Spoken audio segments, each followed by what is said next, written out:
Heavenly Father, please help us to make right decisions for the people of Dakota County. Amen. Pledge allegiance to the flag of the United States of America, and to the republic which stands one nation, indivisible, with liberty and justice for all. Roll call. Ryan. Brady. Here. Small. Here. Yax. Here. And Johnston. Is he going to be? He is online, but not, he's listening, but not contributing today. He's listening but not hearing. Well, he's sick. I'll put it this way, he's excused absent, he doesn't want to get us all sick. Oh, thank you, Craig. Thank you. So. He's all plowing snow. It could be. Chairman, I would like to move to approve the minutes of January 2nd, 2025. I'll support. Moving supported. All those in favor? Aye. Aye, motion carries.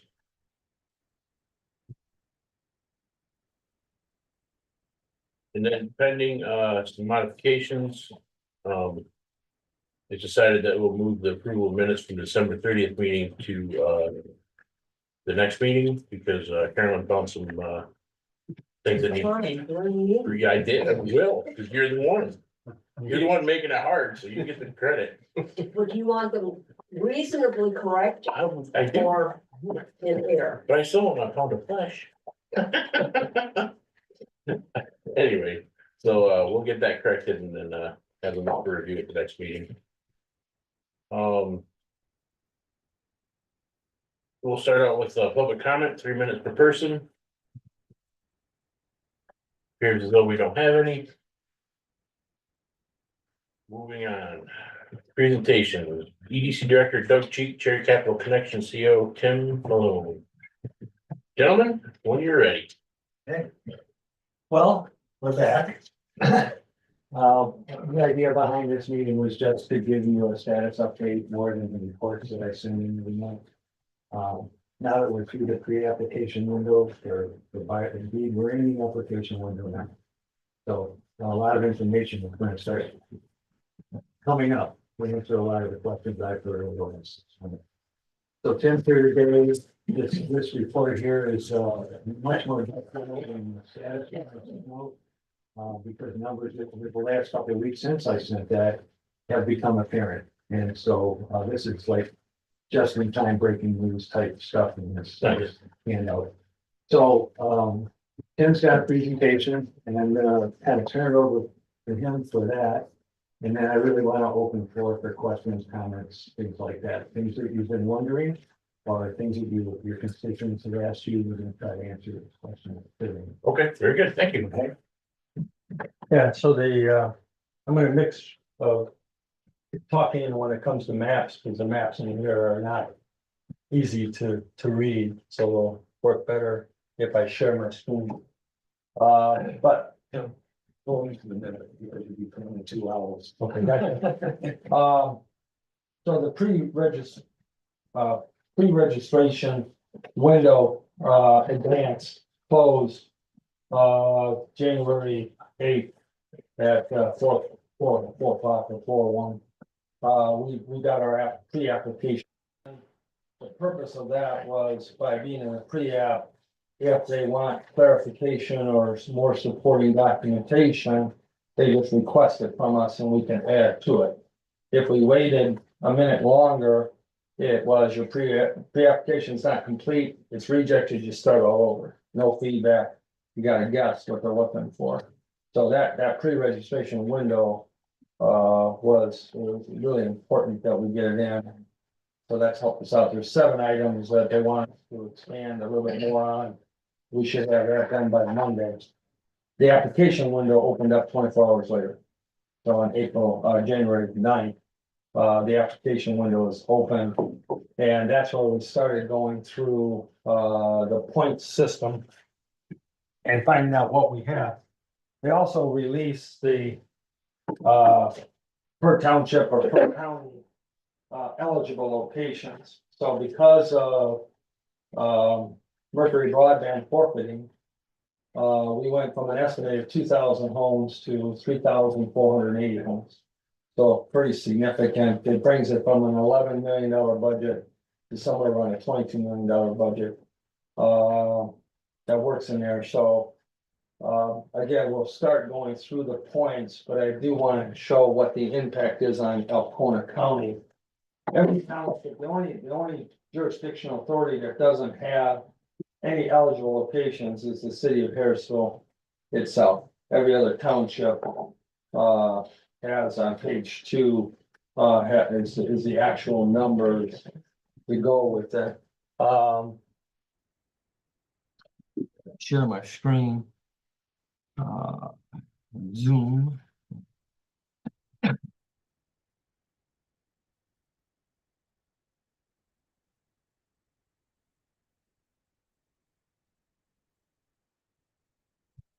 That showing? Okay. So that is the purple dots on there are relative to Alcona County. One of the questions people ask is where do we start? Alcona County is the blue line is the border, which you guys I'm sure are familiar with here. So down south, Merritt has a data center node. So we would start by trying to figure out how to get to that node, because that node is what's going to allow us to get over to our data centers or down to Detroit. And then there's a node in Alpena. So anywhere along this route, that yellow line, we're in the process right now of negotiating with Merritt to have what's called dark fiber strands. They'll lease us for 20 years, strands of fiber, so that we can build off of those strands and then go west into Alcona County.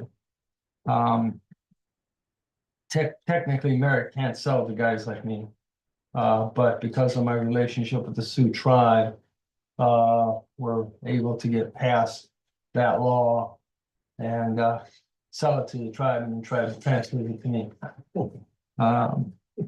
And Merritt was real excited about that because that opens up opportunities for them in the future. So the next thing we've already started to do is we create what we call areas of interest. And those are those red lines. We try to cluster and try to create ingress and egress to those dots. And that allows us to focus our design and have a real calculation on route miles. And we estimate there'll be at least 200 miles of fiber. It could be more, it could be less. But that'll be, once we get the areas of interest done, we'll send it through an AI that will tell us best routes to hit as many of the dots as possible. And, you know, obviously clusters of home like this in Curtisville are very attractive to us. You know, it makes that build from Glenny to, Curtisville worthwhile because of the number of homes. It's just in order to have the internet get there, we have to build, all the way from the yellow line on the map. So we got to build from here to there, but there's a natural path and there's lots of homes along that route. I just felt showing you what the maps look like might help you understand where we're at. And a lot of our pre-engineering work has been done to build relationships with Merritt, with PFN. And so on relationship wise, Frontier, we tried to open up the window of conversation. We tried to meet with them at the Merritt conference. They've been unresponsive to our request to talk. So not sure where that's going to go. All-Band is on again, off again. During Christmas, we were supposed to meet. We gave them 8 dates to meet during that holiday season, and we were unable to connect on a time, on my way over, I texted them saying, I'm in the area again, would you like to meet? So we'll try to keep that conversation going with Allban. There is a new company out of Detroit area called B&M Construction.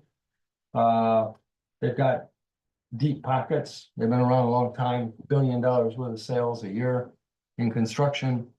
They believe they want to be in the internet business, and they picked Alpena of all places to start building. We're not sure they're going to be successful with it. It's one thing to build the internet, it's another thing to run the internet. Two different skill sets. But we're in contact with them. We're arranging to have a dinner in Traverse City and get to know one another and see where we can work together on it and see what their plans are. But that, and it's important that we keep that window open with providers, especially since we're an open access network. But, One thing about all the purple dots on that map that represent the unserved or poorly served locations that BEAD is and NTIA has identified. Remember, if there's 4 houses on a block or 8 houses on a block, and 4 of them are purple dots because they're underserved and not served. But the other 4 houses are available. So as they pass by, they'll probably pick up more locations than just the ones that are purple. yeah, so the red dots on the screen are homes that supposedly have service today, so they're not eligible for funding. But if we're in Barton City, my gosh, there's an incentive to go after that market, north side. Or if our route from Lincoln to these purples is along this road, every one of those homes are eligible to hook up. We don't get any money from the state for that home, but we get a new customer out of it, so. Yeah, so we plotted that scenario too, those are the uneligible homes. So if it's federally funded, you can't overbuild. But if it's, if it's neutral, if it's a neutral site, they have every opportunity to, from a competitive point of view, to build. There's nothing that stops us from going through a spectrum territory to get to where we need to be. And since we have to do that, on our own dime, state has no problem. In fact, some schools are doing that today. There's a program called E-rate. Benzie County School District has one in. I do recommend schools going after E-rate. Although I think their school system has a good fiber backbone already.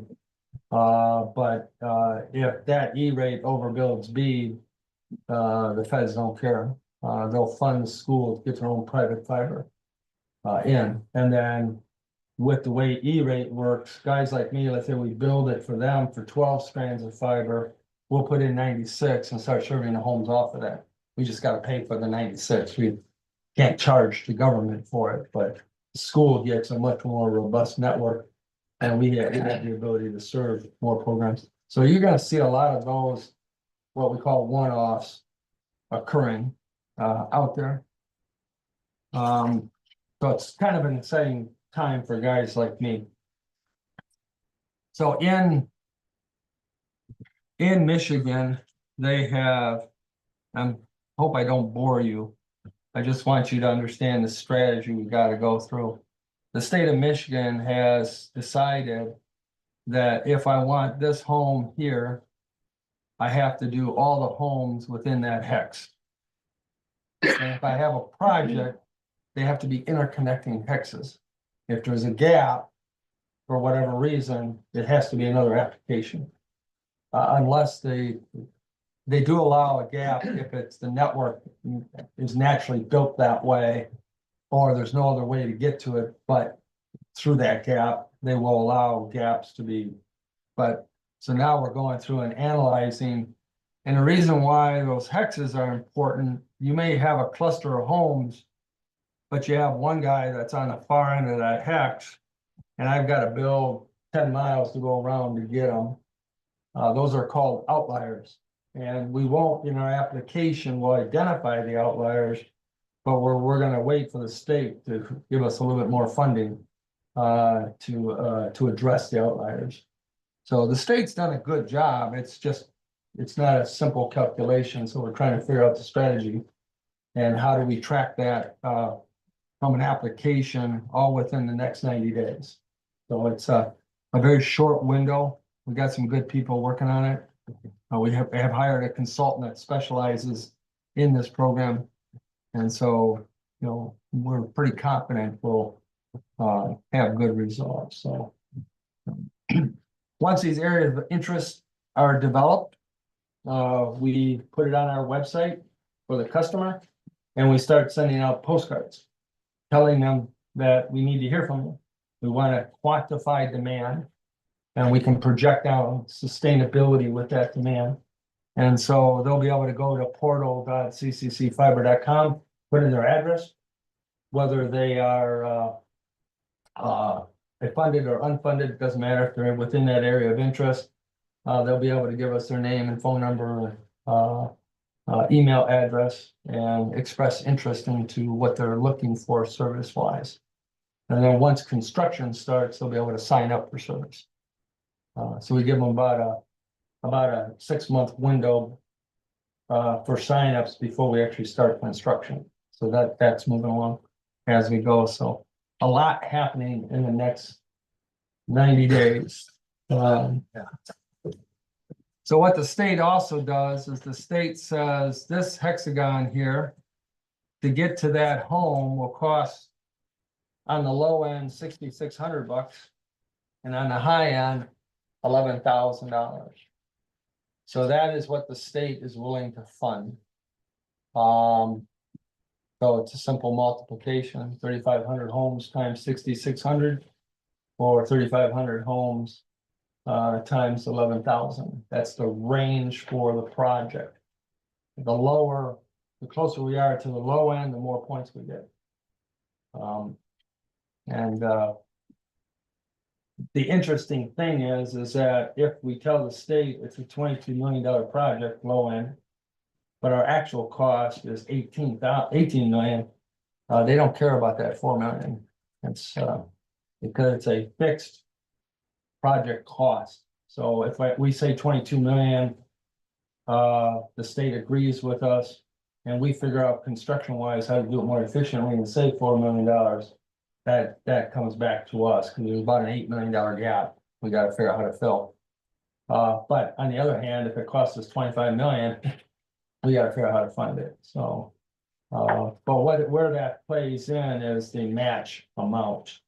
And that's why that project is really important. So when you start hearing some of these numbers, we'll always try to clarify if it's real money or if it's projected money. But I'm going to stop for a second and just ask if anybody has any questions. I just threw a lot at you. But Where are we in the point system? in the point system, so far, we think we're doing really well. So if you go to page 3, 14 points for fixed costs, since we are a low construction cost company, we can bid on the lower end of project cost. We also know that we're gonna save money on the project because we are a low cost construction. So we should get the full 14 points. We're gonna ask for 40 to 45% from the state, knowing that in real life, real dollars, it's more like 60% of the actual project. That also gives us 14 points. Resilience, from our engineering standpoint, we've been always rated high. We have automatic failover, self-healing network is what we build. So that's 7 points. Affordability, that's an interesting one. Yes, it's worth doing. That's 25 points. So affordability is, we have to offer a $29 100 by 100 for a low income. So basically, they're asking us to fund ACP. That's what they're trying to do, but it's worth 25 points. And so we're figuring out, we're doing the math on the sustainability for it. They've also asked for us to offer on the high end a gig level service for under $70, $69.50 or something like that. So a small business can get full gig for, $69. And so they are they're saying we're gonna contribute 50% of the capital. The benefit back to the consumer is lower cost. And so it does make sense, and they made it an extremely high priority at the federal level. Fair practices, that's bacon wages, we gotta figure out how to calculate that, and we're pretty close to bacon anyway. Our average hourly rate is somewhere around $30 an hour. Bacon's in the $31 to $32 an hour, but these guys work outside and we pay them well. To keep them around and work long hours, and it's a tough job. So we're at bacon pretty close to all of our employees get vehicles assigned to them, so that adds towards the benefit. The only thing we have to add by the end of the program is medical benefits, and then we'll meet all the bacon rules, so we think we'll do well there. At the state level, speed of deployment, more points if you do it in 2 years versus 4 years. So we're looking at how to do it in 2. We'll probably do it in 3. We'll be middle of the road on the points there. Support is what kind of system do we have set up for 24/7 support? We should get the full 2 points on that. Letters of support is from elected officials and enterprise people. So 10 elected officials have to sign letter of support, we get all the points. Right, and So it's that's, a low bar, but that's it's a something that's on the worthwhile. horizon, is I know we went around publicly and got letters of support, but they're asking now for specific elected officials, letters of support. And if we can get all the townships to do that, and the commissioners, then we're gonna kind of base that number pretty well. Plus with the PPP, that's a letter of commitment, the ARPA money is a letter of commitment that goes towards those points. So I think we're in good shape there. We're a Michigan-based company. We're not a minority business, so we'll probably lose 3 points there. Nothing I can do about that today. We are open access. And then workforce development, I meet with a group tonight for dinner at 7, who has put together, it's got approval from the Labor Department for workforce development. Even though they only do union shops typically, the union has agreed to include Cherry Capital in their workforce program.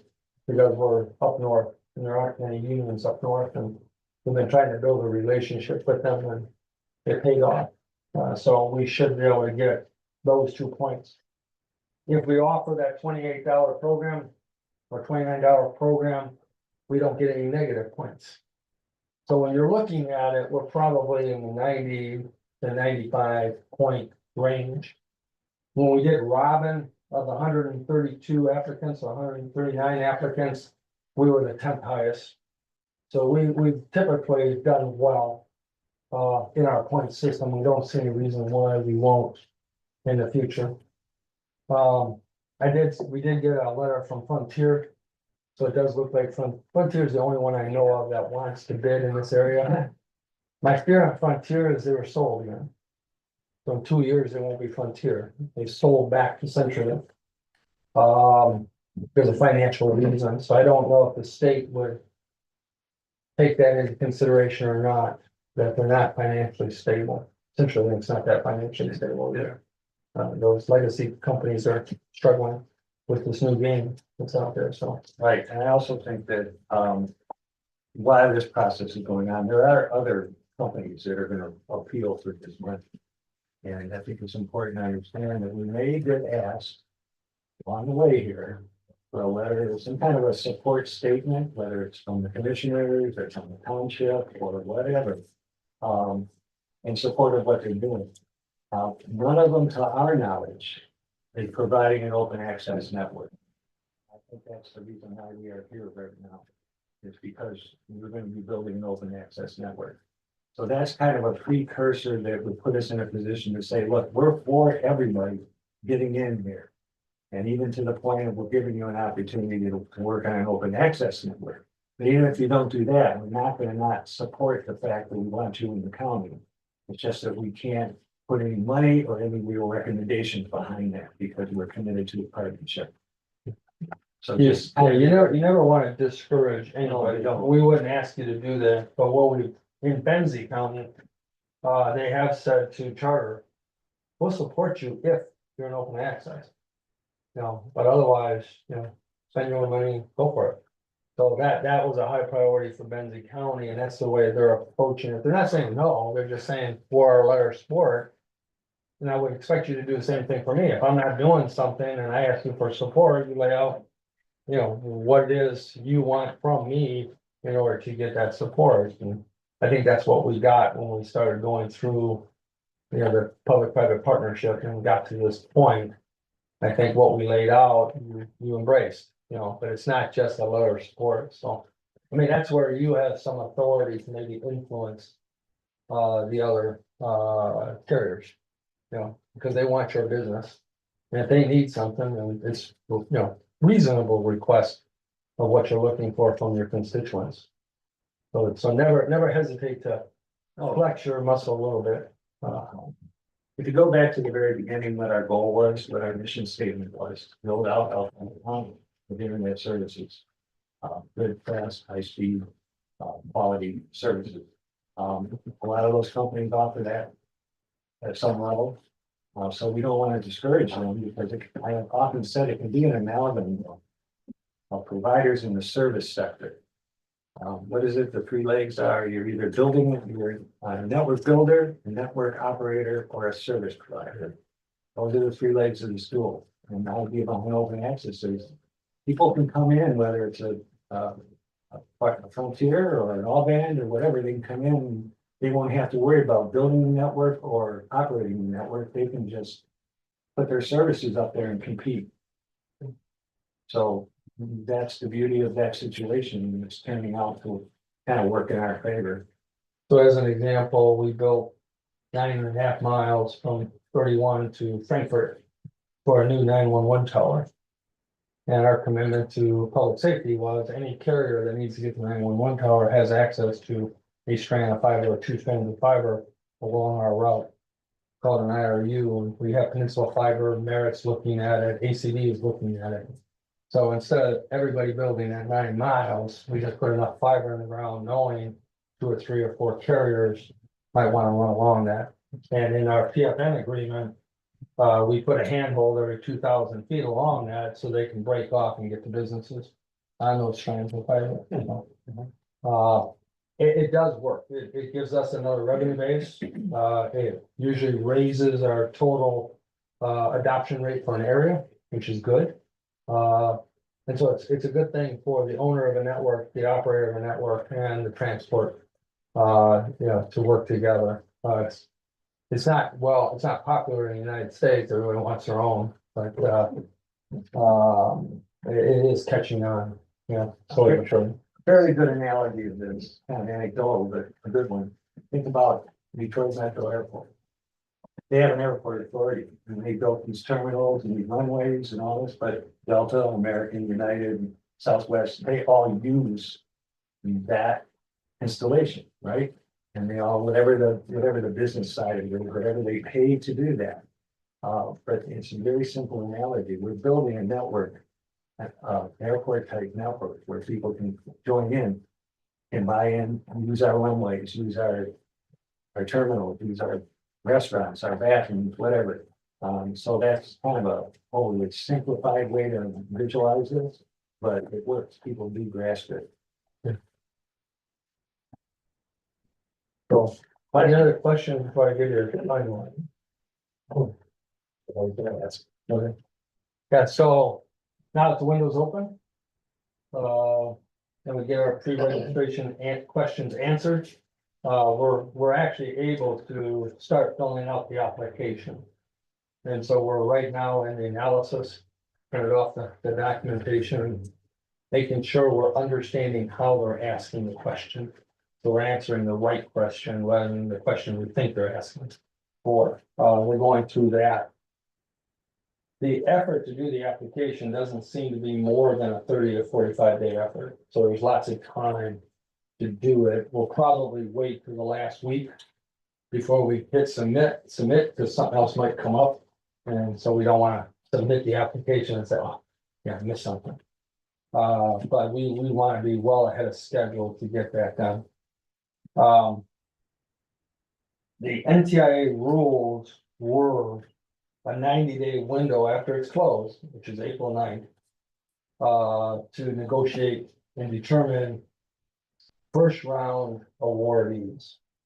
And look at their application and say, you know, well, somebody missed this group up here. And so we got Frontier over here, we got Cherry Capital here.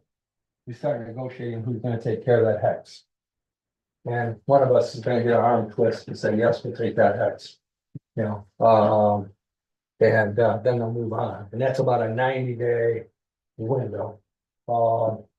Which is typical. We did that with Robin. I picked up 231 new locations that just made sense along our route. We didn't get paid for them, but we took them off the bead map a few months back. It was just the right thing to do with the state. But that 90-day window is supposed to then open up a second window for 90 days for people to apply for fixed point wireless or other technologies, including fiber. And then a 90-day window for that negotiation. So you're talking almost a year before the money will be actually released. That was the old NTIA rules. Then something happened. Trump got working. And now everybody's worried that Trump's gonna stop the funding, so they may bring that money to the table faster. They may not review as long, but the NTIA is basically ran by the other party. FCC and USDA is ran by Republicans. So from a political map, it is typical when Republicans take charge, NTIA panics. And all of a sudden, it's that 1 year isn't as important as, you know, the history of that legislation being out there and being funded. So we'll probably know that sometime around June, July. I don't think Trump's gonna do anything. It's pretty well. Money's already been out to the states. It's in the state's bank account already. But, you know, everybody has their own feeling of politics. All I do is look at either side of it. I try to stay neutral on politics and know what card to play to get money to the area.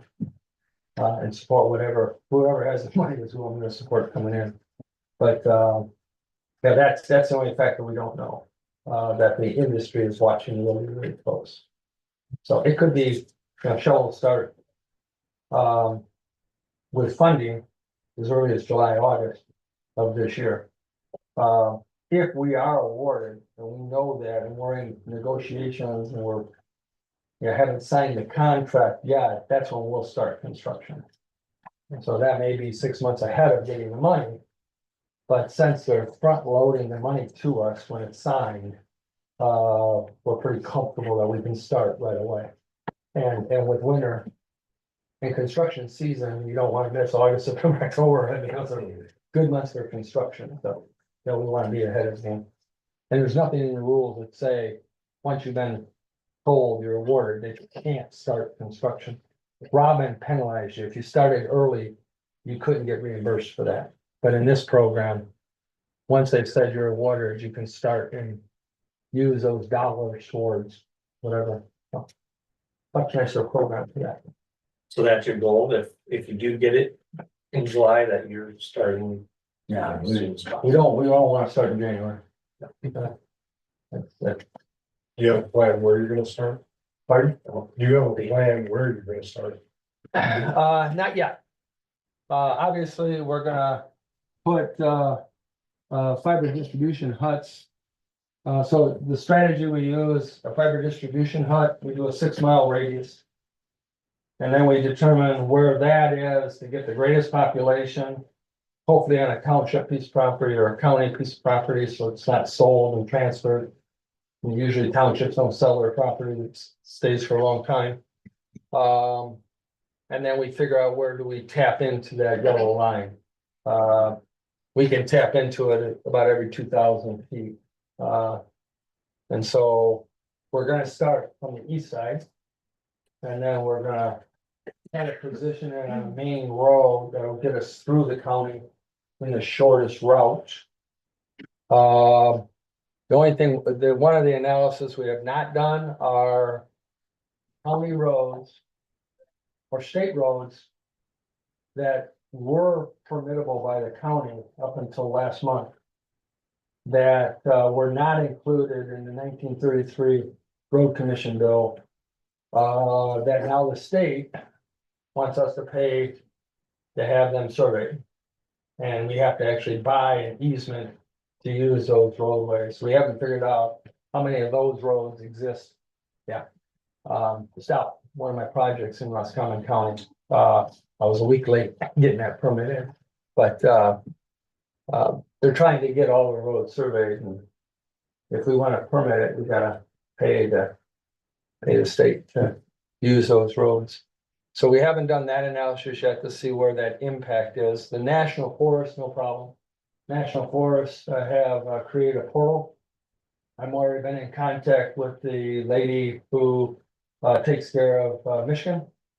And she's been great to work with. Because I got a project in UP that's going through the National Forest right now. And that shouldn't be a problem. The National Forest just wants to make sure there's no ecological or tribal concerns there.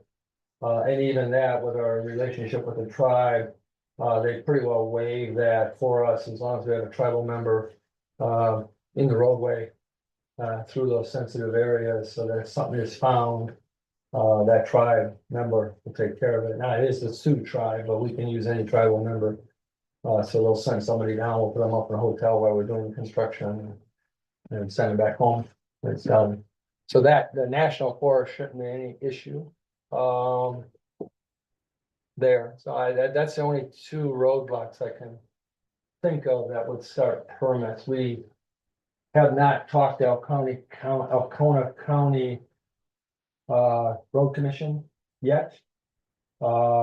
We wanted to make sure we had enough plans before we went and talked to them. I don't think there'll be a problem. Yeah. Most of the county road commissions up there are really good to work with, so. If there is a problem, we'll work it out with them. Most of the time is just want to raise the fees and we get more out of it. And we have been talking to Jesse, so, you know, when the counties will sit down and work with him on the permit process. Couple advantages that we should probably talk about Sure. before we leave today is Metro Act. Yep. The benefit to the townships and units of government. And also the idea of the VPN or this extra strands that will go into each of the municipalities. And also connect to the county network. So if there is probably not a lot of uses for that, because you don't have it right now, but yeah, exactly. Yeah, so the Metro Act, It may advance some other uses that you haven't thought about or you didn't know because it wasn't possible. But that will be part of the Dig Once policy. yeah, well, the big ones is a little different, but there's a project going on here Right, that, once they open up the waterway and the sewers, we'll put conduit in the ground. Lowers our cost by about 75%, so we're more than happy to send a crew over there and put it in. But we'll work with the village on or here, city or village, city, with having a Dig Once policy, so whenever a roadway is opened up, they'll call us, we'll put conduit in, put the handholds in, and we'll stitch it together. We're doing that in Elk Rapids. right. They just extended it to the end of 2026, and about 2/3 of Elk Rapids, by the end of 2026, we'll have fiber, and our cost will be about 75% less than what it would be without that opportunity. So we're real happy to Right. help all communities that way. And the Metro Act, what is it per? Yeah, so any state road, county road, we pay 5 cents a foot annual. If we're in the road right away. Private roads, we don't have to pay for. national roads, forest roads, we don't have to pay for. But that 5 cents a foot is paid to the state. And because we do a Metro Act with every township, because they technically own the roads, the state then gives them a kickback on that 5 cents. A little bit of found money that it isn't there right now. It isn't a lot of the township. Pardon me? It is in a lot of the township. Yeah, it makes I mean, townships have, most of them, pretty tight budgets. Absolutely. And they're pretty frugal with how they use it, so. I mean, even if it's only a couple $1,000 a year, it's still a couple $1,000 a year. I mean, so anything we can, so we will start the process of the Metro Act. Once we know the awards, we'll get it all staged. Takes about 90 days to go through all the townships, explaining it to them.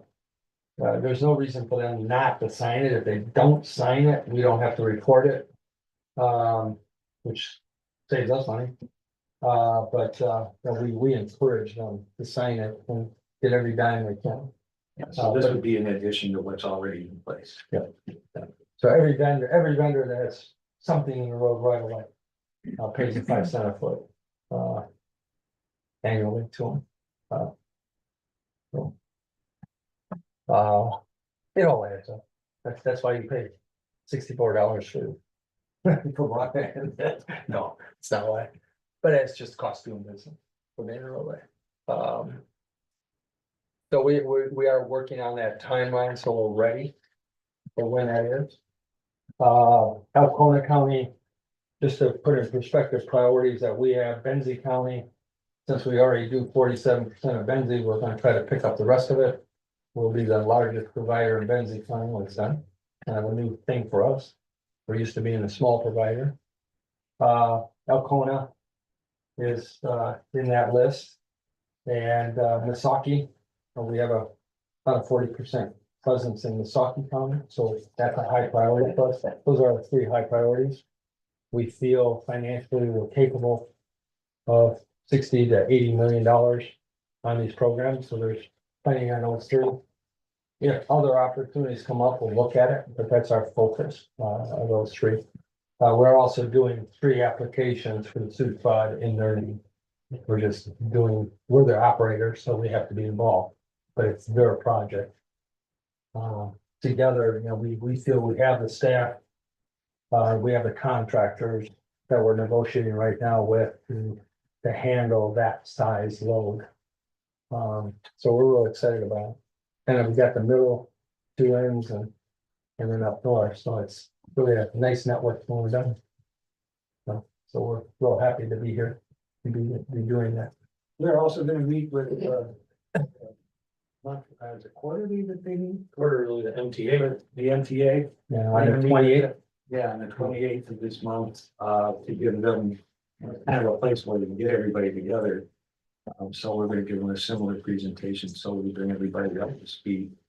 We're trying to be a little more community engagement now. That's the next step actually is to get our community understanding what's going on, just, try to do it here today, so. It's really hard to start that early.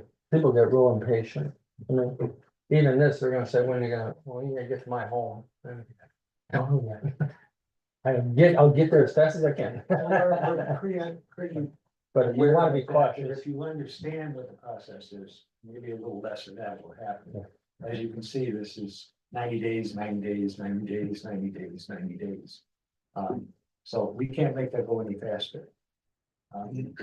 But it was really good that the state chose fixed cost projects. That relieved a lot of things, like I don't have to get a bond to fill in the application. They wanted a 10% project bond paid for, I may not win.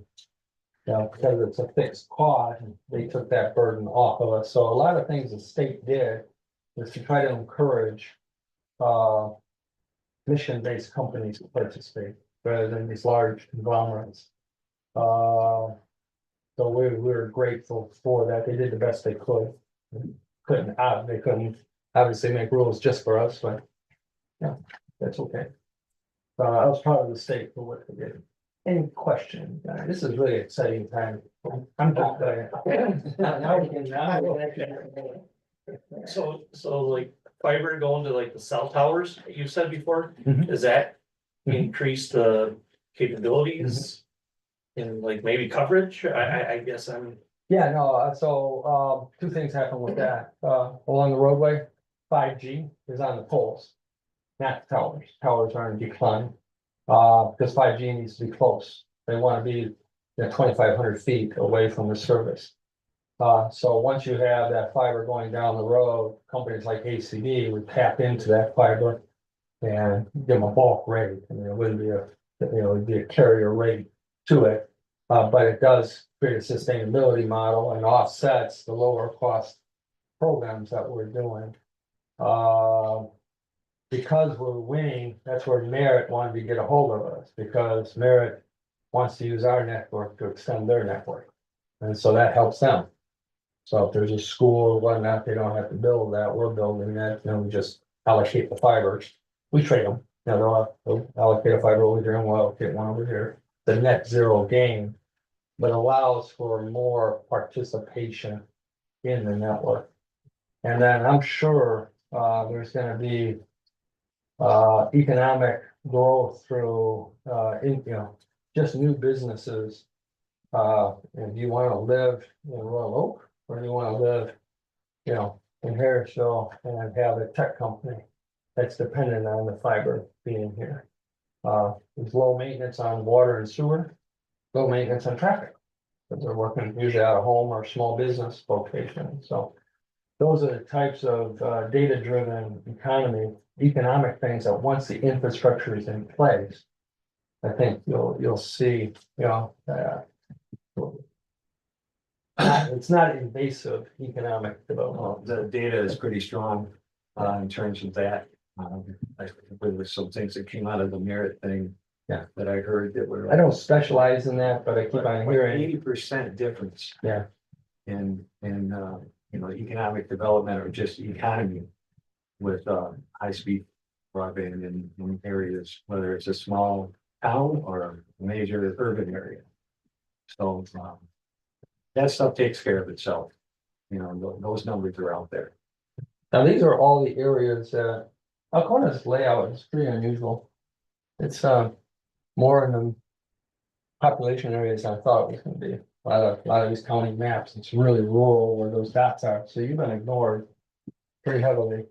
But what's gonna happen, you're gonna see once this is done, then people that are on coax and other mediums, those are gonna be retired. And there's gonna be another surge to get more fiber out there. So I don't, for the next 10 years, you're gonna see, in my opinion, you're gonna see. The state really wants everybody on fiber. And the FCC will come up with money, and the USDA will come up, they're already doing that, I mean, 2 new programs just came out. To compete with BEAD. Yeah. So we'll see where it goes, but I don't think people that don't have fiber and aren't happy with coax. I don't think it's too far, that, we'll build out to them on our own dime, once we get the customer base built up, or we can reinvest in it. So, it's not over, we're around for a while.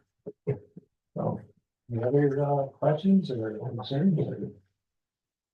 No, I'm really glad you came. I was kind of turning into question marks from my mind for a while, even though we get the monthly updates and everything. But I get nervous about how stuff works, and this is a really comprehensive update, and it's good information. And if you need to refer to anybody to the YouTube of this meeting, if you want that available to whoever you need to, they can get that link from John. They can contact me. Yeah, and then they can watch this whole presentation again. Yeah, it's been a real fun, easy to work with relationship, which I appreciate. Yeah. And sometimes I do my status reports, I'm thinking they're not very detailed. But I appreciate the fact that you're appreciating the detail, because when I'm talking to an investor, and we really get down into the nitty gritty of things. So for me personally, this nitty gritty is perfect, because it's what it makes me feel, it gives me reassurances. Thank you. You know what I mean? So, Yeah, we're partners in that. Yeah. So we wouldn't be here if it wasn't for that, so. Yes. And we'll continue that. In Benzie, we now do quarterly reports, but we keep them in the loop. As we focus more on keeping the state in the loop. But, it's an ongoing, thing. And then annually, we'll meet with every township. So once this thing is lit and we're established in the community, we'll keep this conversation going. Because there'll be opportunities that, you know, by having that conversation, we keep ourselves fresh in your mind, so you'll consider us as part of it, so. Yeah, it's good business practice to do that. Yeah. And since we put this relationship together in July, we've been stuck in this kind of fluid spot where NTIA wasn't moving off the mark and B wasn't moving off the mark. The state was stuck in the middle. There wasn't a lot to report. But the fact that we've gone through the pre-application process now, you see it just based on this report, that things are gonna start happening. And we're gonna do our best to keep you up to speed. The one call meeting is just a call meeting. We want to be able to have something to say. So, thank you very much. Thank you. Never hesitate. Craig, you have anything to add? I really is audio access. He's muted. What's that? Hold on. I'm sorry. I was talking to John and wondering how we could cut this. This is a great presentation. Just wondering how we could cut this out and make it presentable on our webpage or to anybody as a standalone, not listen to the rest of the boring meeting. So, can you hear me? Need images when I go. Yeah, if you want something to put together, I'm sure we can get the images. Tools for that. Yeah. Yeah, John and I were just talking on the phone about it, and he doesn't know how to do it, but we'll figure it out and we'll chop it out of the YouTube link and video, and maybe we'll do as a standalone thing for people to be able to access. It was great information. I don't know where my face went, but No, Again, thank you very much. You mind if I head out? He's got it all. I got a 5:30 and Yep, very health good. reference, so. Good luck. Safe. Thanks, everybody. It's.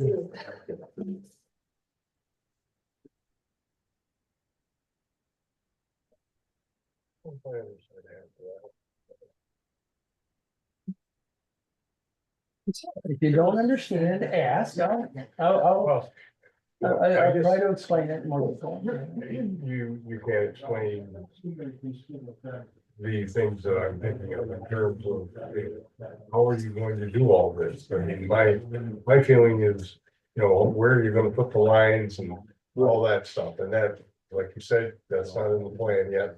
That's what I'm reading. But that's pretty simple stuff. You know, once we know where we're going, our engineers go out, it take them about 2 months, 3 months to get the whole county engineered. We have a pretty good cookie cutter. Inch and a quarter conduit goes at 26 feet from the center line. If there's not already a utility there. We put a major handhole every 2,000 feet. That's just a box in the ground where we bring back where we can splice. And then every 300 feet, we put a, what's called a last mile box, and that's where the customers come back to. And so, once you know the miles of road, it's just a multiplier, that miles on those formulas. So we've been doing that for 5 or 6 years now. We refine it every year a little bit. But we're actually building 2 networks. We're building one for the carriers and we're building one for the customer. Carriers don't want the fiber to be intercepted, but every 2,000 to 2,500 feet. Because they're going 100, 200 miles and they don't want that light to degrade. But customers are every 300 feet. So we have to build side by side networks to take care of the home and to take care of the carriers. So, you know, because we only go 6 months. You know, back to a hut, where then we go 100 miles to someone. So it's someday I can sit down with you and it really is a simple concept once you see the picture of it. I'd love to see the picture. Yeah, and then when we start construction, we'll come out, we'll watch the boring machine, the plow, and the actual moving of dirt, it's pretty straightforward too. Looking forward to it. Thank you. Thank you.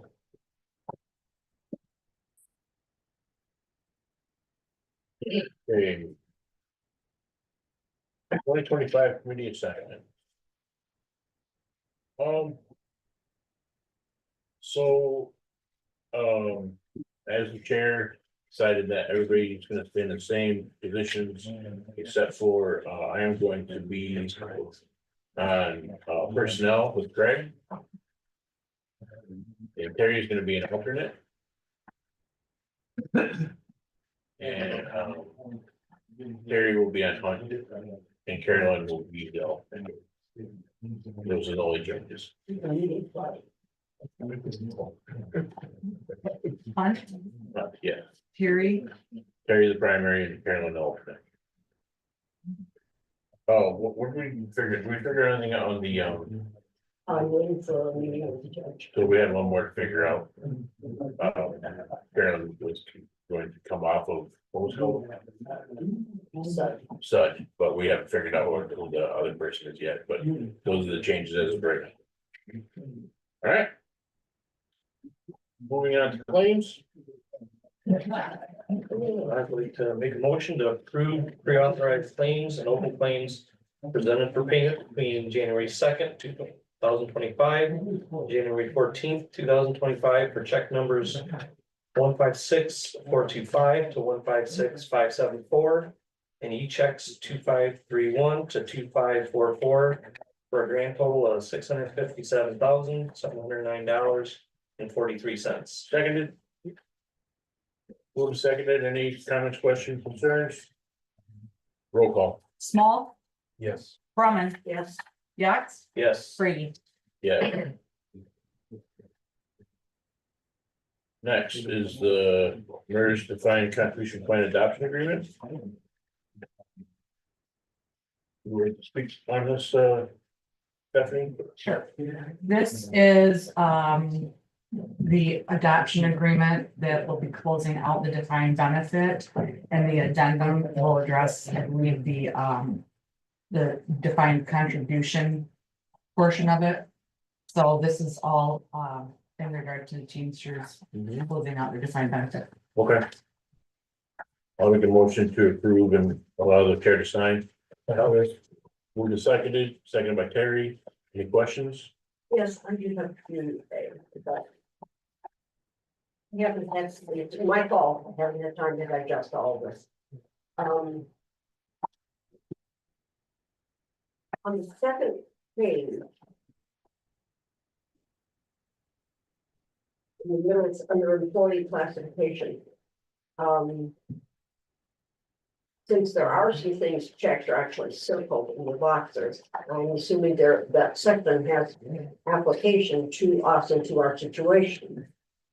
That being said, for instance, on all of them, it does not indicate or fill in the blank, so to speak. So, for instance, on the temporary employees, those who will work for this municipality fewer than X months in total. Where are you looking at, Carolyn?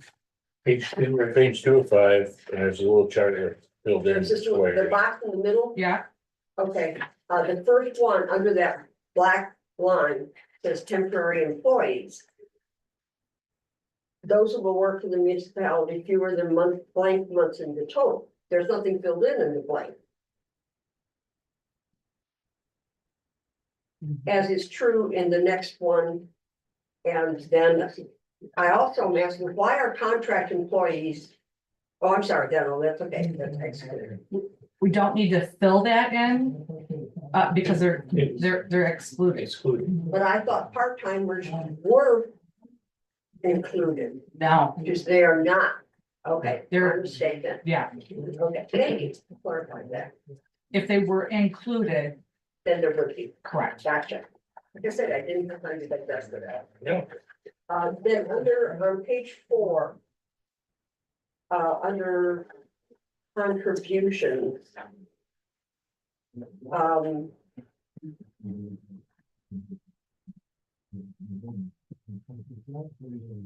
How often are those submitted?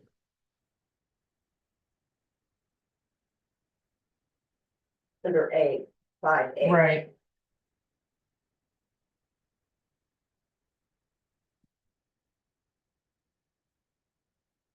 Okay.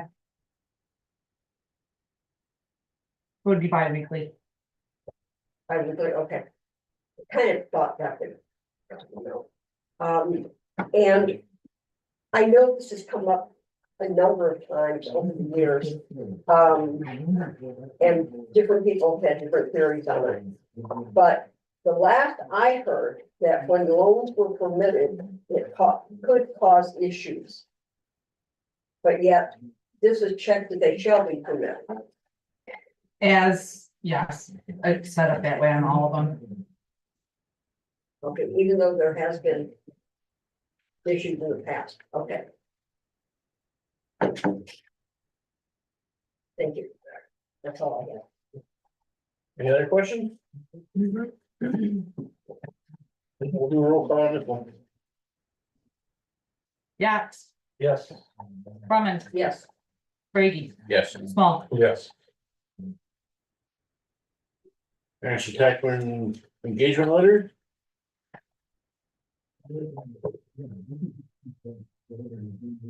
Carol, would you like to speak to this?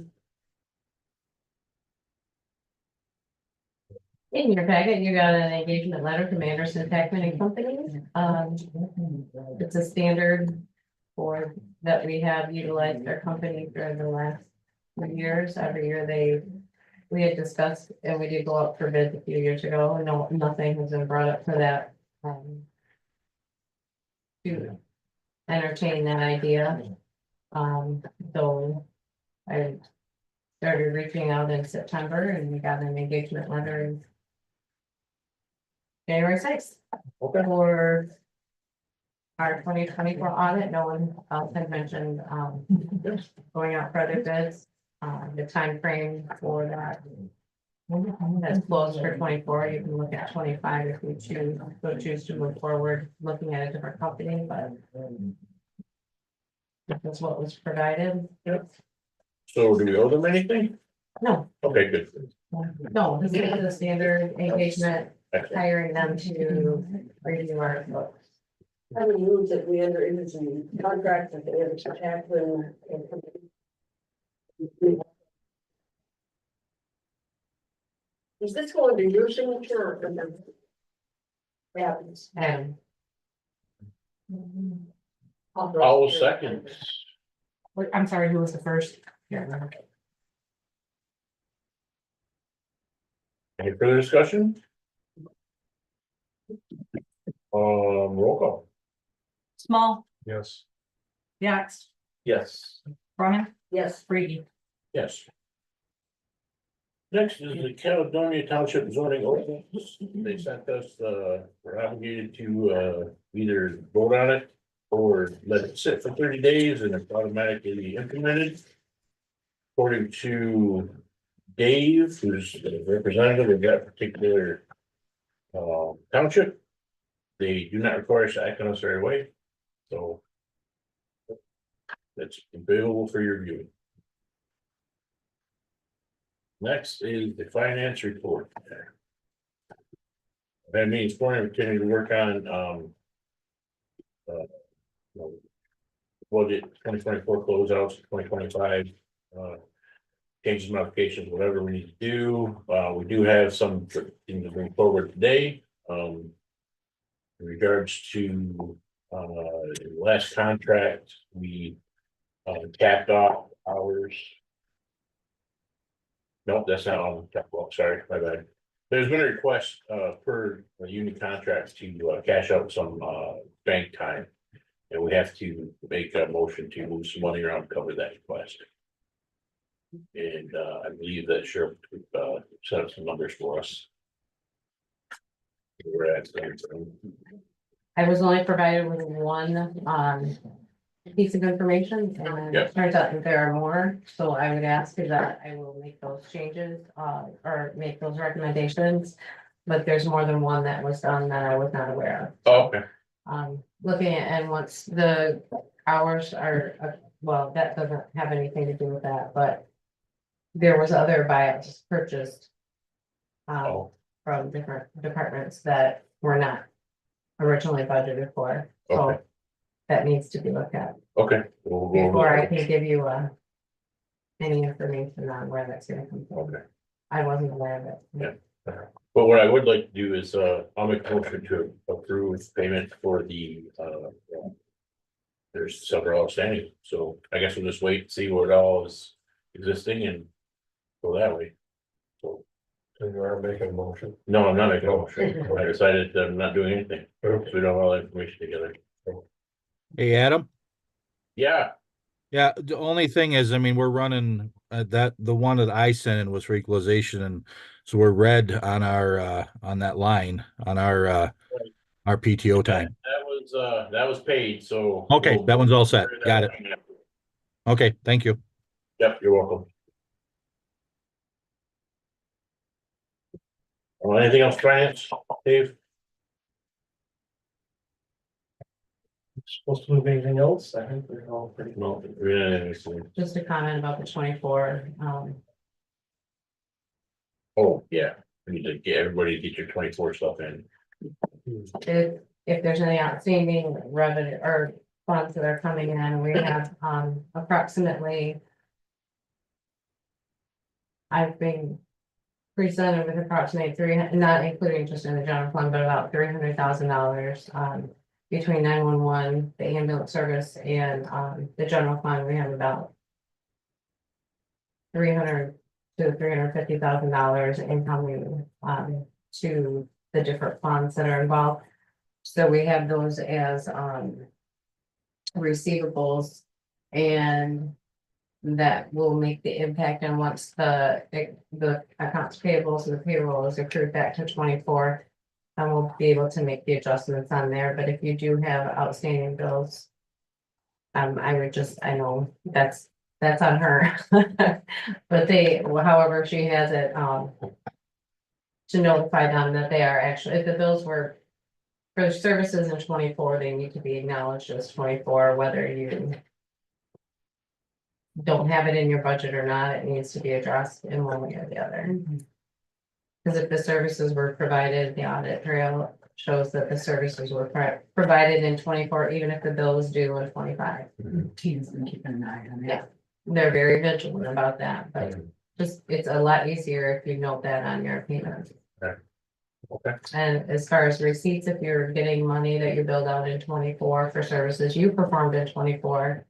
Just let us know on your receipts that they're coming in for 24, and we can accrue those back as they come in. Okay, thank you. Terry, you got anything for personnel today? There is a couple issues that we are working on, but I don't think I'm gonna announce them or anything. Okay. I'm gonna sneak in, Scott, I see you didn't make the thing here, I'm gonna put you in after the clerk's report, whenever. just FYI. Treasurer's report. We've been working on year-end stuff.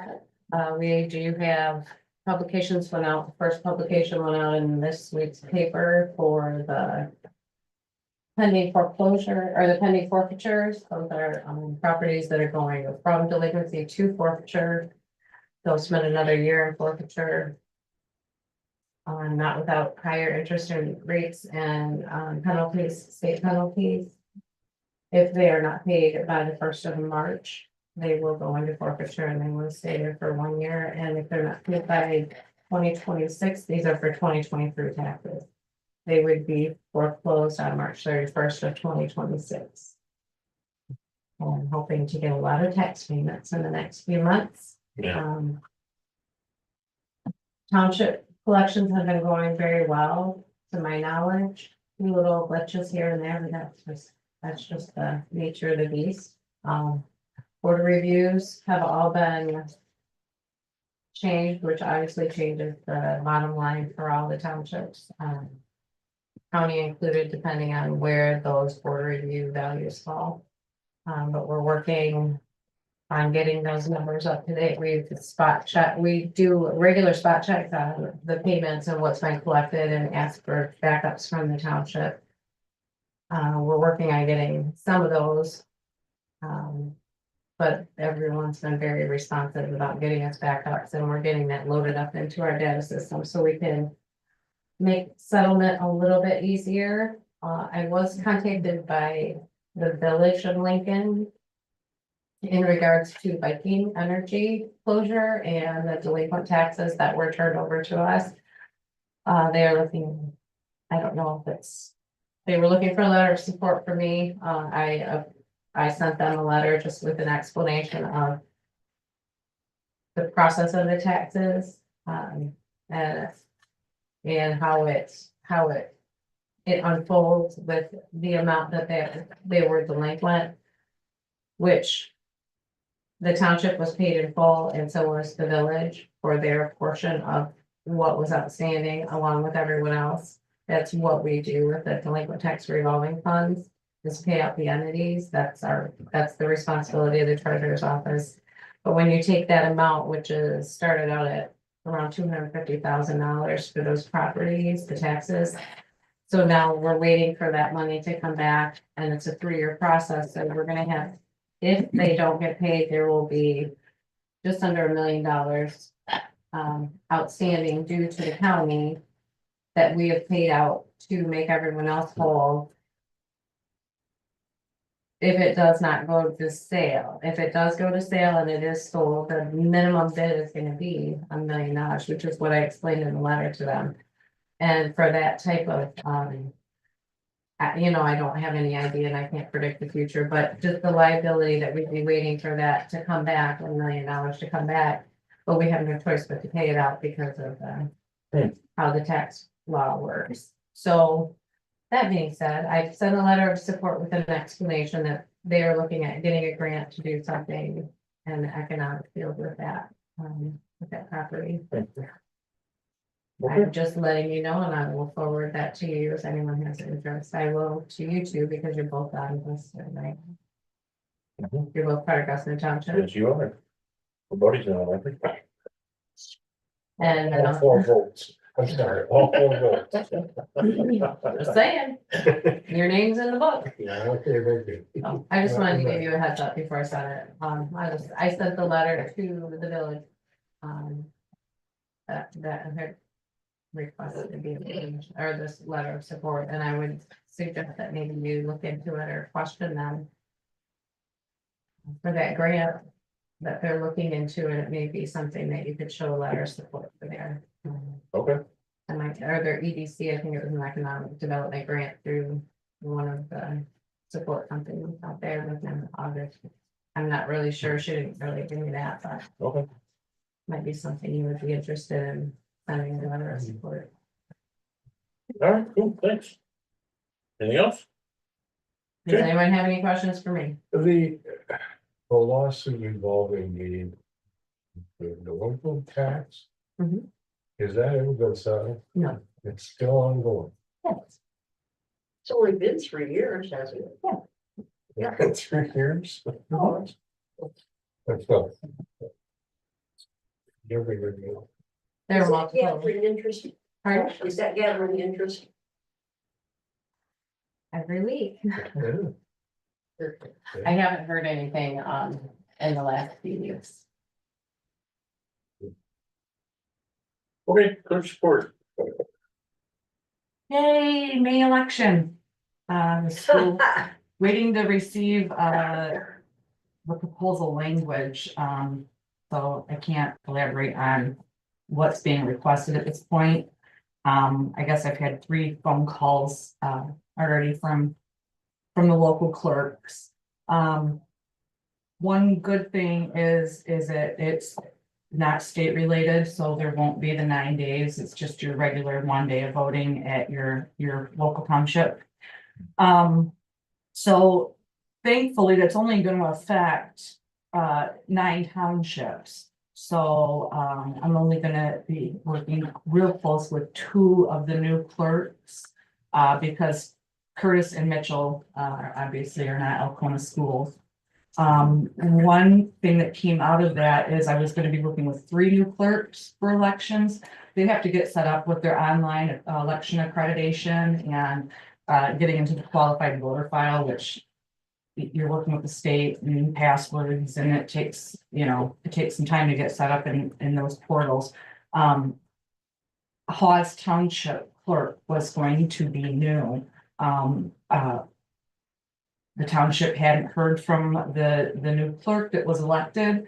And she respectfully declined her position as a township clerk before even attending her first meeting. The past clerk really went into elections and what it entailed, and she basically said, this is not what I want. So I'm keeping my former clerk, and she's a veteran, so that was good going forward as far as the elections were concerned. The first round of HSA payments went out, and also the deadline to receive the proposal language from the school is February 11th at 4 p.m. Adam, because I forgot to put on the sheriff's report, I did a draft agenda of what I was gonna request if I could move your committee reports after the sheriff. So it would go finance, personnel, treasurer, clerk, sheriff, and then committee reports. And then just go right into communications and the last public comment. Yeah, that sounds great. That's okay? Yeah. All right, I'll set it up like that, so I'll cut and paste this so I won't forget you again. I was avoiding working on a big project, so I just decided to take a half a day and just clean. And I came across this in the old vault. And it's just a bunch of pictures of some land. I don't know if you guys want to look at them and go, oh yeah, I know what that is, or who would like these, or Historical Society, or whoever the review does those books, but Glad you went through the yeah, meeting. yeah.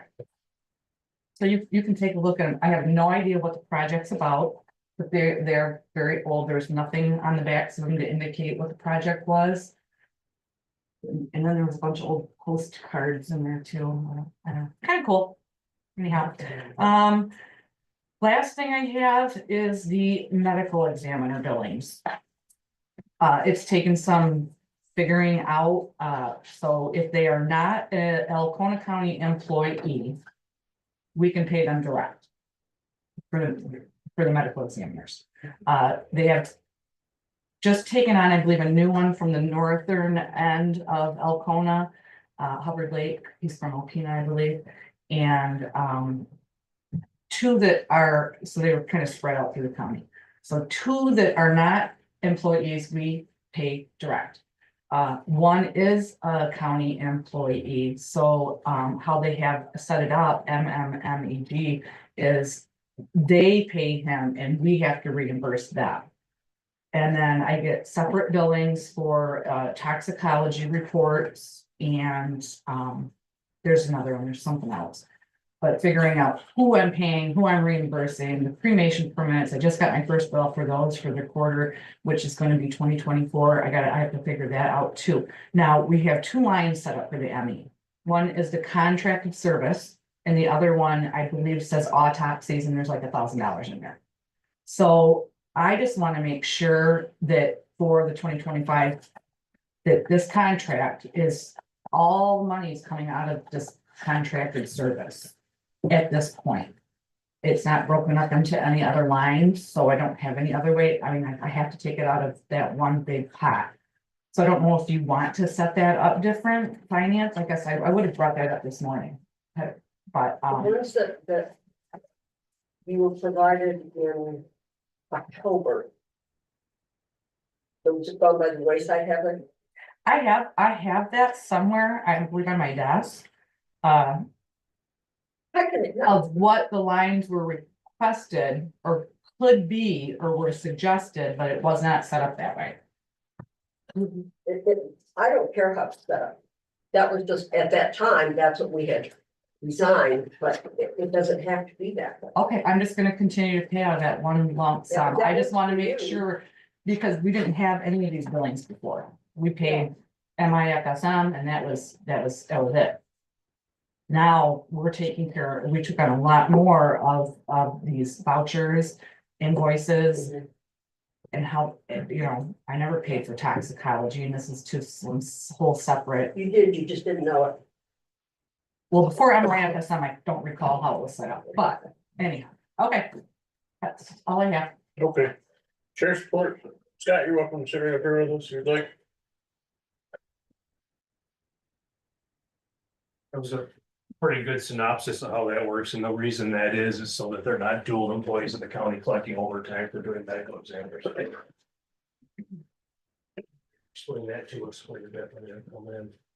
I also have a history lesson, courtesy of Stephanie, and I might have to sit over here. I'm sorry. Yeah, there you go. You're going to get your. So sit in Craig's spot if you want. That's fine. Yeah, so somewhere last year, Steph came up with this, and what this is a report from Sheriff Schroeder to the Board of Commissioners on the 1988 statistics, which seems old because that paper's starting to yellow up, but that was midterm for Commissioner Small. And I'll hand that around a little bit. It's pretty interesting.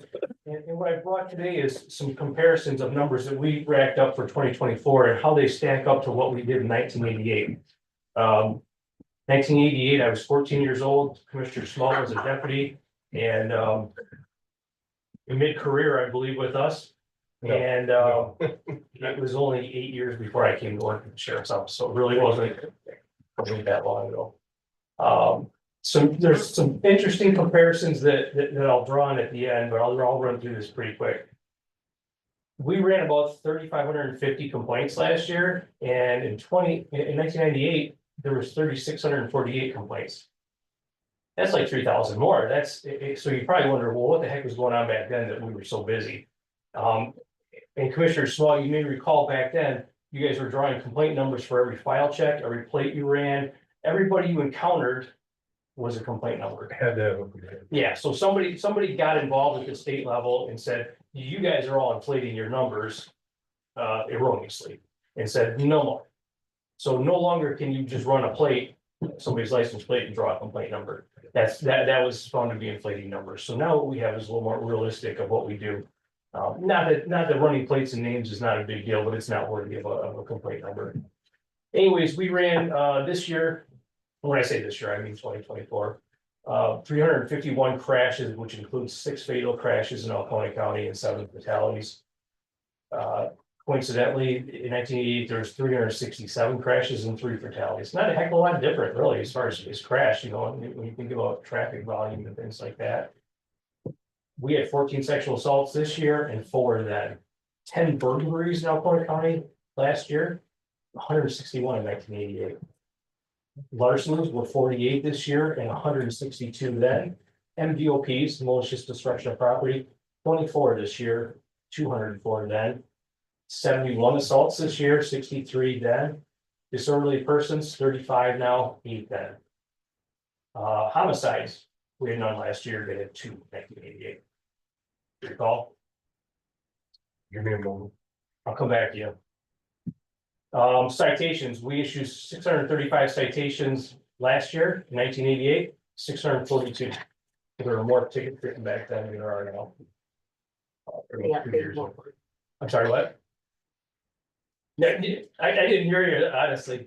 It cost more? Was the population that bigger then?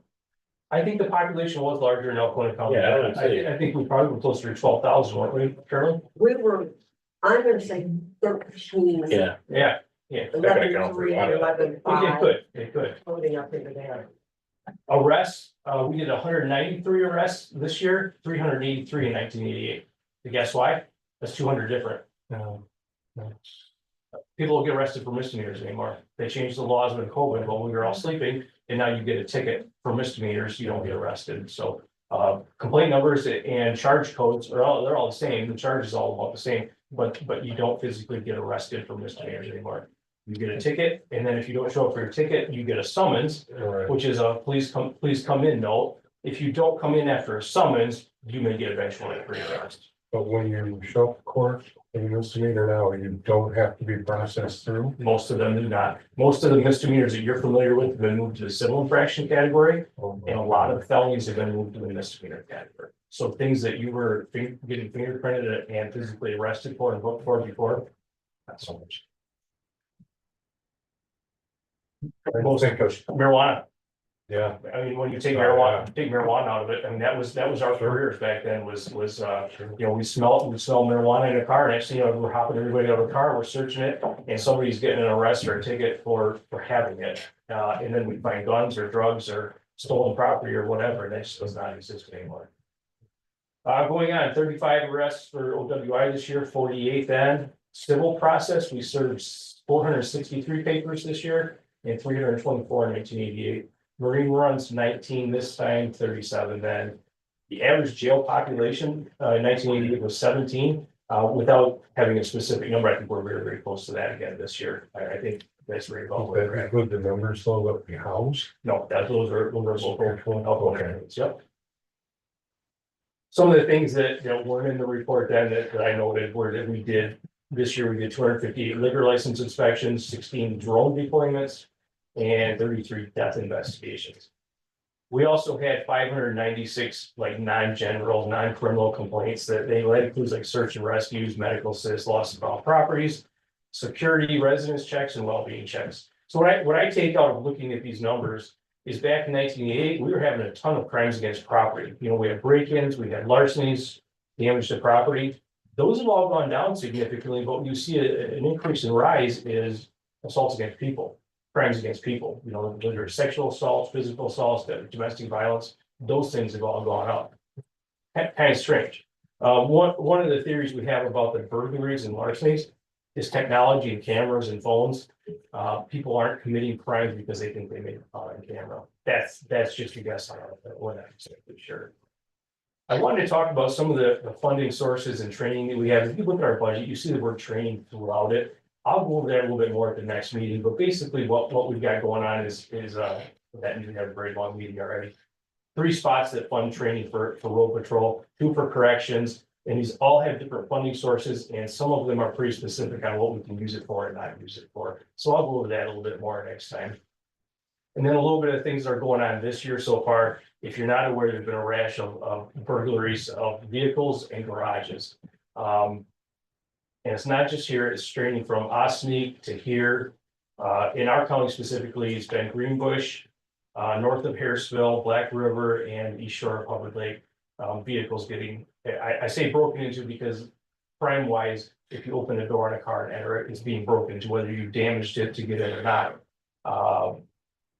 We don't, in Alcona County, lock our cars, unfortunately. We don't lock our cars, we don't lock our garage, we don't lock our houses. So people are actually going in this crime street, they're going in garages that are unlocked and going into cars to take change.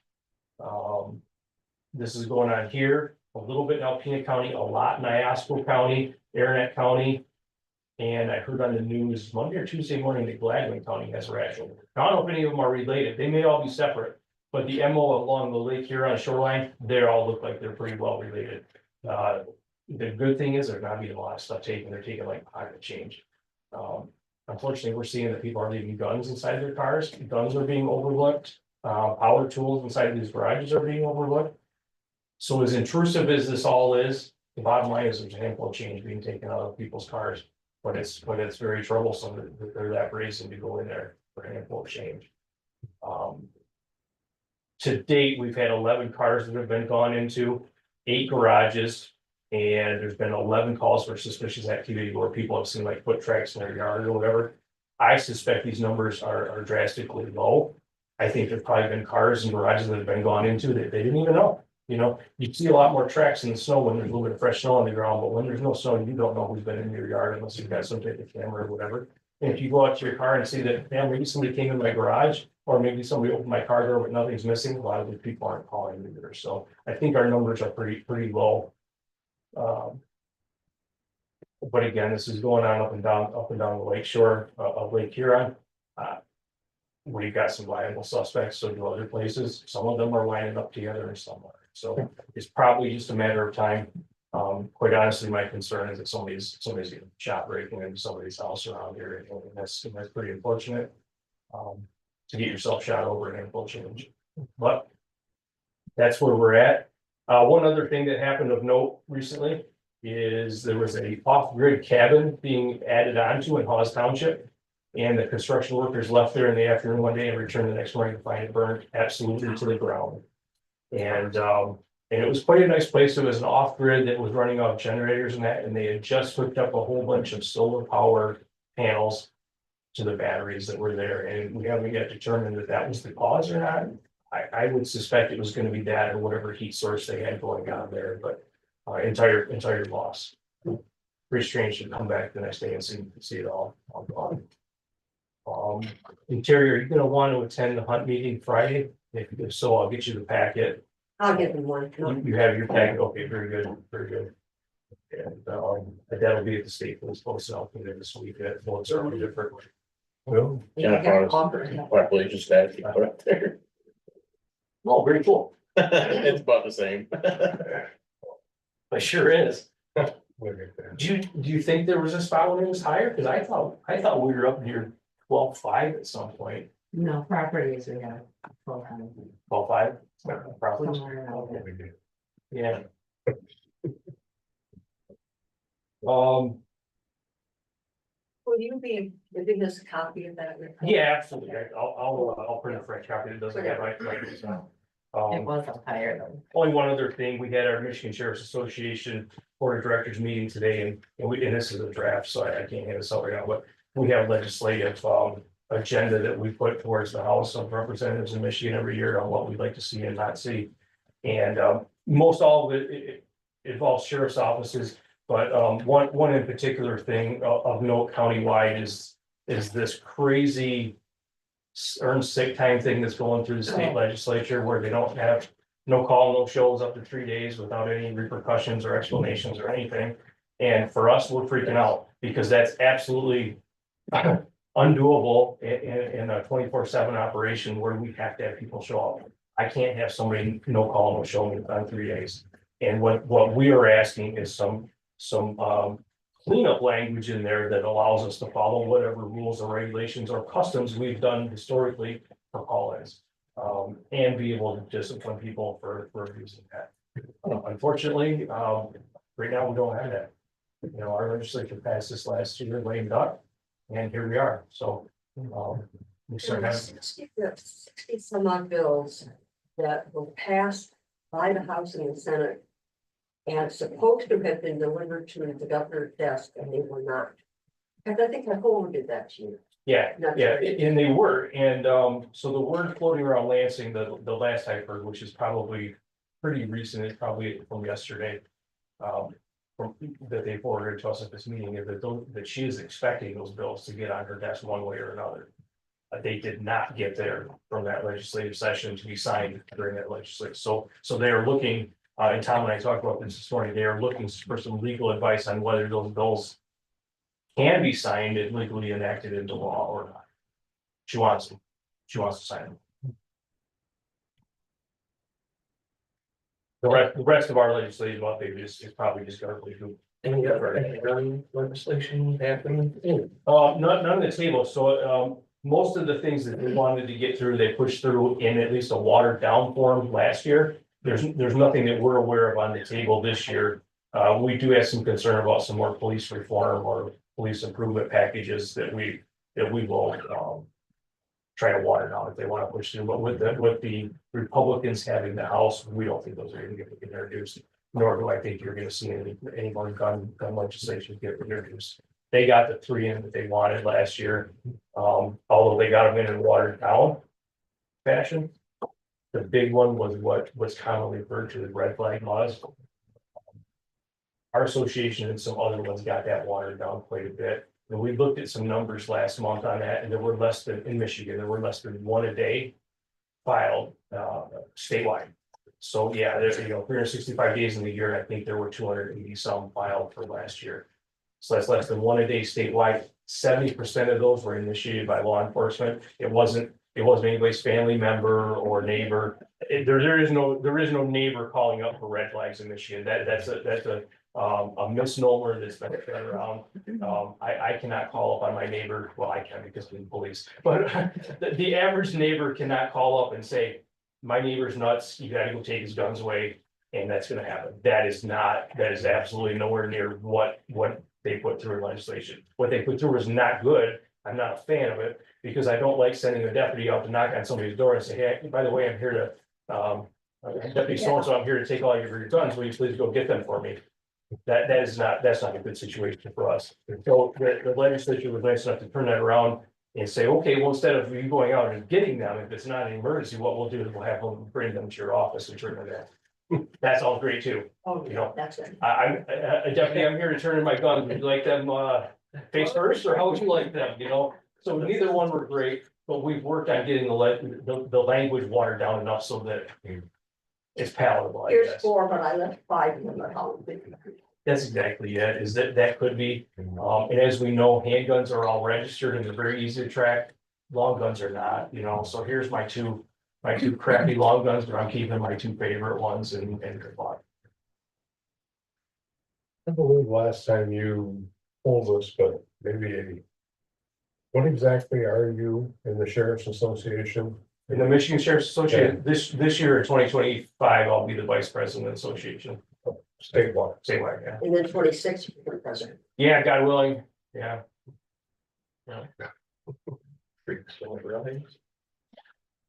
Yeah, it's pretty neat. It's a really cool thing. The other thing I got going on is I was nominated to be on the law enforcement committee for MIRMA, which is our insurance carrier.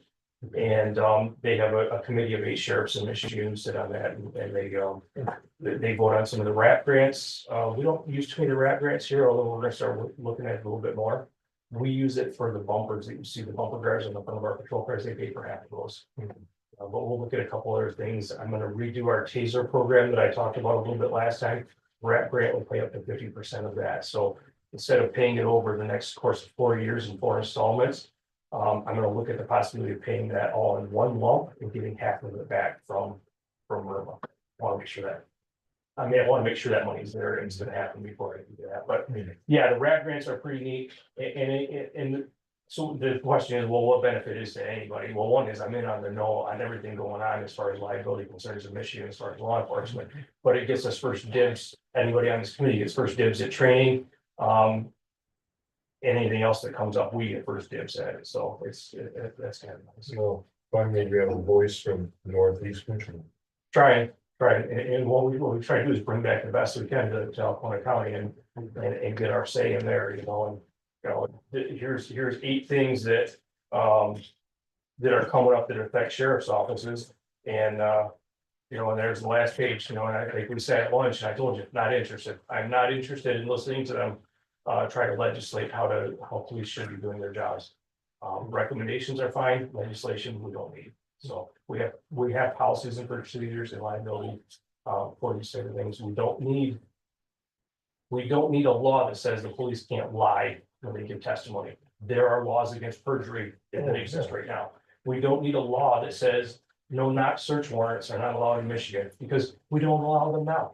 So we don't need a law that says that. Same with the duty to intervene. Everybody knows that if I stand and watch Terry Small beat somebody up, I can be liable for that. So we don't need these things. They already exist in one fashion or form. To legislate them is that's just coddling a population, a portion of the population that wants to be coddled by these things. They already exist. These mechanisms are already there.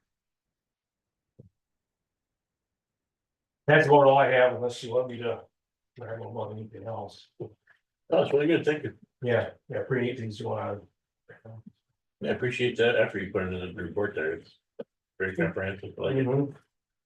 Who was the So- murder? I'm sorry, what? Yeah, Small, who was the 2 murders in 1988? Yeah, I can't even, She gave him a cheat sheet. I can't I thought it was. bring back exactly, you Bozeman, wasn't that? Is that one of them? Boltzmann? No. Boltzmann could have been one of them. I'll take a look. Bozeman Oh, was I thought you knew Curtis. they were. Did I know I didn't know that? Ask a question that you don't know the answer, right? That's. I was hoping you would help out with my report. Graduated from college already by then. Who did? Jeez. Yeah, kid, yeah. I was only 13.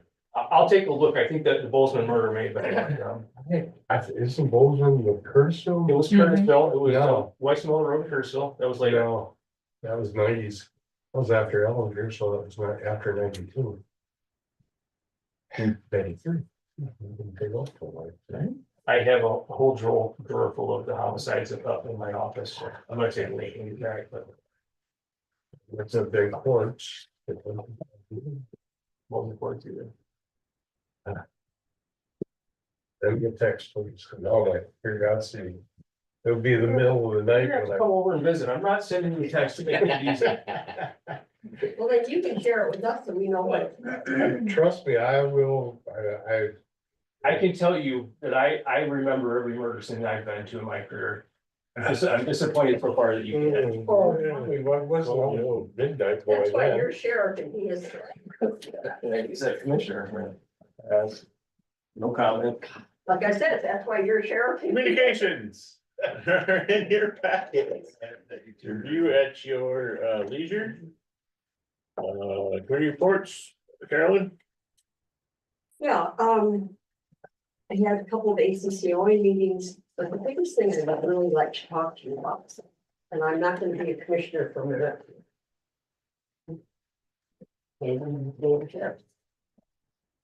This is really serious. This has not happened yet, but it will probably happen on Monday. The opioid committee, $1,100,000 was given to Northeast Michigan through SUD and, well, no, through memory, not SUD, but memory. There are many elements of it that we in our own little world in Elko County can't meet. We're not big enough to have what's needed to meet all of their criteria. But we did have a conversation, Bill Thompson and I had a conversation with the guy that's overseeing it. They sent out an RIF request. No, RFI, request for information, not an RFP, but an RIF. And what they're looking for are people or entities that have ideas to utilize part of this $1,100,000. We can apply for it. I don't have authorization to come to you yet from the opioid committee. That's what I expect to get next Monday. But because the deadline is 2 days after our next board of commissioners meeting, I can't put together things in 2 days. So I'd like to know if you would be willing to approve our application. Do I think we'll get it? No, but you know me, I go after anything like that. But we want to apply for $100,000. It would go to Sunrise Center for their building.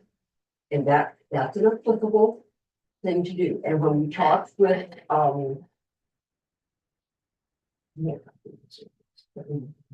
anyway, when we talked to him, he said that's the kind of thing we're interested in and that we'll be looking at.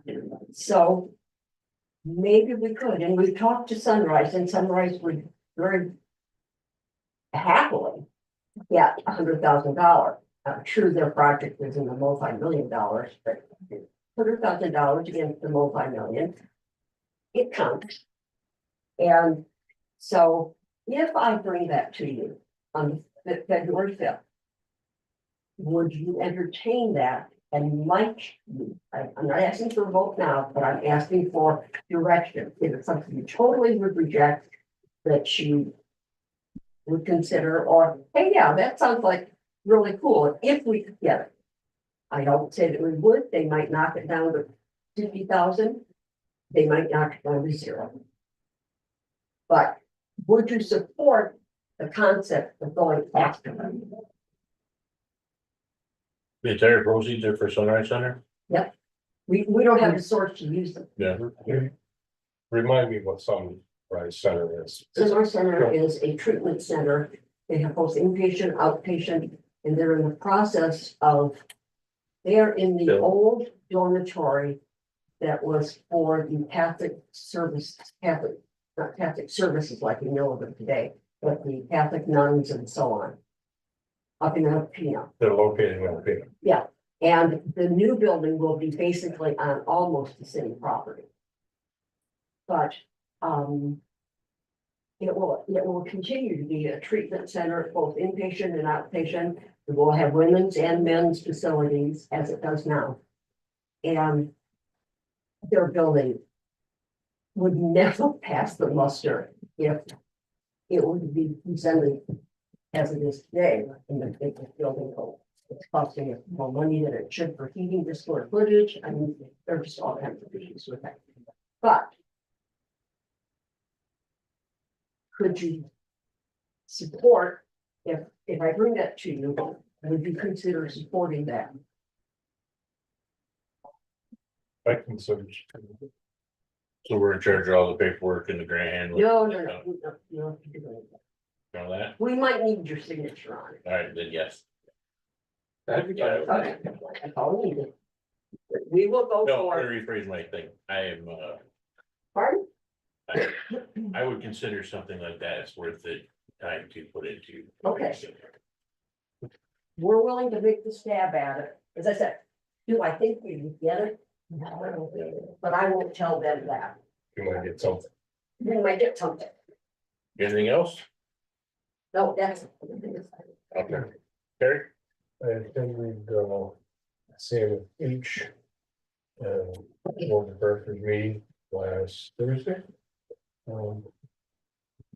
Basically, they're having a few problems with the state that has to do with funding. It seems to be quite a subject in the state, but anyway, and, other than a few problems, they're going good. That's all. Okay, how about you, Dave? EDC broadband meeting Monday. Obviously, that we kind of precluded what happened today. Had a court security meeting, our quarterly meeting this last Monday. And I had township meetings for Elkhorn and Caledonia, which they were pretty quiet in the winter, so Wow. that was it was good. They actually, Caledonia changed their meeting day from the second Wednesday of the month to the second Tuesday of the month at 7. So I have 6 o'clock and 7 o'clock on the same day. Yeah. Even though I told I them. didn't want you around, buddy. Where we're at here, public comment. Can I say something real quick? Yeah, sure. It made me think of it when Scott was crunching his numbers there and the statistics from 30 years ago or whatever.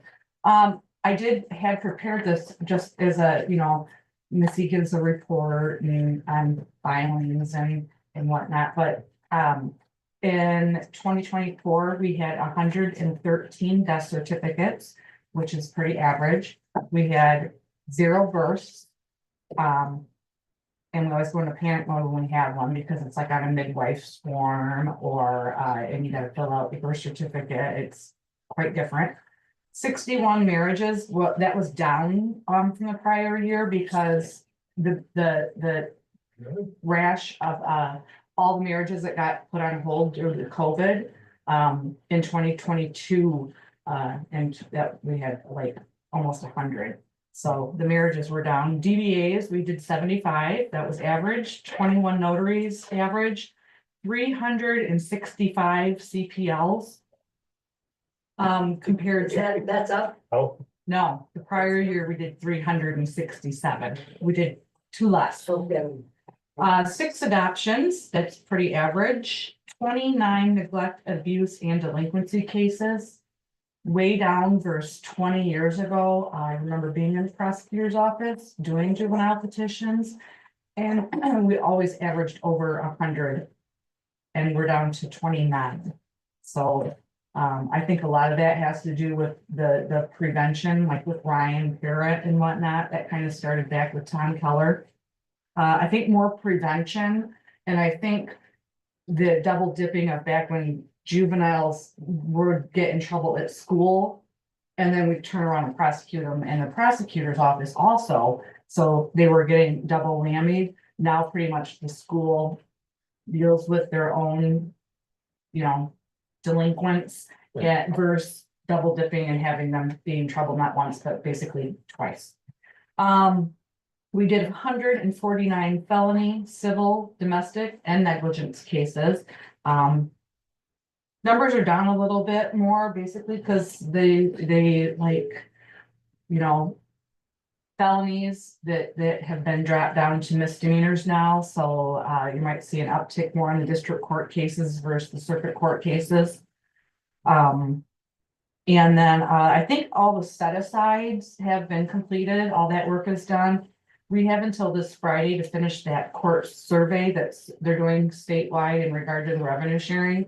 And I think Trina pretty much has that completely finished. I don't know what's gonna happen there, but that was it. Commissioner, additional comments? Meeting here until Wednesday, February 1st.